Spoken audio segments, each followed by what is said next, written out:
آج بابر اعوان نے ایک پریس کانفرنس کیا ہے. دیکھیں، پہلے تو خطرہ مجھے کس سے ہے. میں نے جن 3 لوگوں کے نام لیے تھے میرے اوپر جب واردات ہوئی، تو میں نے ان تینوں کے نام لیے. تو ہر چیز جو اس کے بعد ہوئی میرے اٹیمپٹ کے بعد، وہ مجھے کنفرم کرتی ہے کہ وہ تینوں ملوث تھے اس میں. پہلے تو کور اپ کرنے کی کوشش کی، وہ نوید سے پہلی سٹیٹمنٹ، پھر شام کو دوسری سٹیٹمنٹ آ گئی. دوسری سٹیٹمنٹ جب وہ کر رہا تھا تو جے آئی ٹی کے اندر رپورٹ ہے کہ وہاں 5 نامعلوم افراد بیٹھے ہوئے تھے کاؤنٹر ٹیررزم کی. جب اس کو پہلے تو نوید کو یہ ڈی پی او گجرات نے اس کی سٹیٹمنٹ کر کے وائرل کر دی، وہ بھیج دیا. سب سے پہلے جو ہمارے مخالف اینکرز تھے ان کے پاس پہنچ گئی. اس کے بعد اس کو اٹھا کے لے کے گئے کاؤنٹر ٹیررزم ڈپارٹمنٹ میں. ادھر 5 نامعلوم افراد جو کہ جج کے سامنے، اینٹی ٹیررزم کورٹ کے جج کے سامنے جے آئی ٹی کی رپورٹ ہے کہ وہ 5 نامعلوم افراد تھے. وہ وہاں بیٹھے، اس نے دوسری اس کی ویڈیو بنائی اور کئی گھنٹے وہاں رکھا.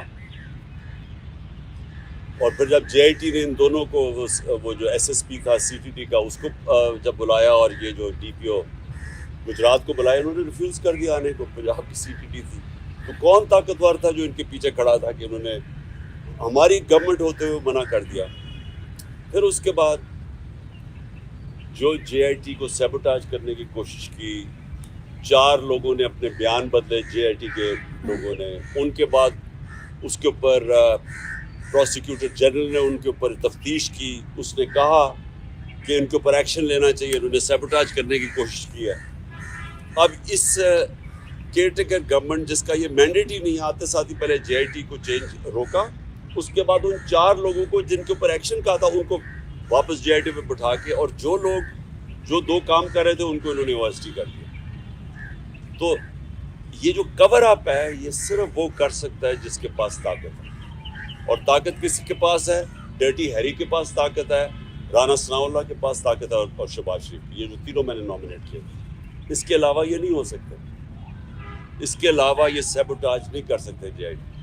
اب بات یہ ہے کہ یہ 3، ان کو سب سے زیادہ خوف کیا کہ عمران خان اقتدار میں نہ آ جائے. یہ تینوں کو خوف ہے، اور یہ 3 پاور میں بھی بیٹھے ہوئے ہیں. اور مجھے سب سے زیادہ خطرہ ہے ان سے. اب تو میں نے پہلے بھی ٹی وی پہ کہہ بیٹھا ہوں کہ یہ ایک اب دوسرا پلان بنا ہوا ہے مجھے قتل کرنے کا. اور میں نے یہ پبلک بھی کہا. جب یہاں لاہور ہائی کورٹ تھا تو میں نے تب بھی جب جج خواجہ طارق رحیم نے جج کو بتایا کہ ان کے پر پلان بنا ہوا ہے، یہاں کوئی سیکیور انوائرمنٹ نہیں ہے، اس کو نہ پیش کریں وہاں. تو جج نے ایشورٹی دی. جب میں یہاں انتظار کر رہا تھا، جب میں گیا، اس نے ایشورٹی دی کہ پولیس ان کی حفاظت کرے گی. وہاں پہنچا، وہاں پولیس ہی بھاگ گئی ساری. کوئی کسی قسم کی پروٹیکشن نہیں تھی. بالکل ایک ایکسپوز تھا کہ کوئی بھی کچھ واردات کر سکتا تھا. پھر انہوں نے مجھے پنڈی بلایا، یہ اسلام آباد میں 3 اپیرنسز تھی. وہاں آج بابر اعوان نے جو اندر کے کیمراز تھے، جو سی سی ٹی وی کیمراز تھے، وہ بند کیے گئے. جو وہاں سیکیورٹی کے لوگ تھے وہ وہاں سے غائب تھے. کوئی سیکیورٹی نہیں تھی. سی سی ٹی وی کیمراز بند کیے گئے. اور بالکل کسی پروٹیکشن کے بغیر میں تینوں عدالتوں کے اندر ایکسپوز تھا. اب سوال یہ ہے کہ یہ کس کے انٹرسٹ میں کہ مجھے کون آپ پروٹیکٹ کرے گا؟ جنہوں نے پروٹیکٹ کرنا ان سے ہی خطرہ ہے. تو عدالت سے ہم اب کوشش کریں گے، سپریم کورٹ کے چیف جسٹس کو بھی میں اب لکھوں گا اپنے وکیلوں سے، ہائی کورٹ کے بھی چیف جسٹس کو، کہ یہ آپ ہماری باری تو جب نواز شریف فیک بیماری ہوئی تھی اس کو، کیونکہ اب تو پتہ چل گیا نا کہ وہ جنرل بیماری نہیں تھی. تو ہمیں ایک جج صاحب نے میں پرائم منسٹر تھا، انہوں نے کہا کہ اگر اس کو کچھ ہو گیا تو ہم ذمہ دار ہیں. تو مجھے کچھ ہو گیا تو کون ذمہ دار ہے؟ کیونکہ وہ جنہوں نے کچھ کرنا ہے وہی ان کا کام ہے میری حفاظت کرنا. اور دوسری چیز کہ جو نوید جس نے میرے پر قاتلانہ حملہ کیا تھا، اب اس کو عدالت میں نہیں پیش کیا جاتا، اس کی جیل کے اندر اس سے بات چیت کی جاتی ہے کیونکہ اس کی جان کو خطرہ ہے.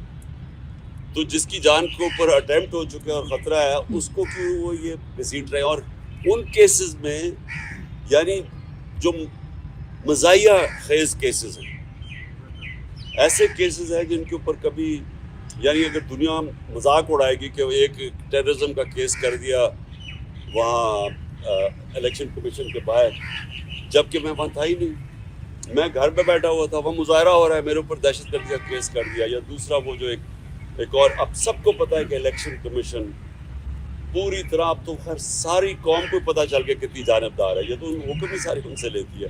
اس نے کیسز کیا فورن فنڈنگ کا، وہ بھی کوئی کیس نہیں ہے، اب وہ چینج ہو گیا پروہیبٹیو فنڈنگ کا.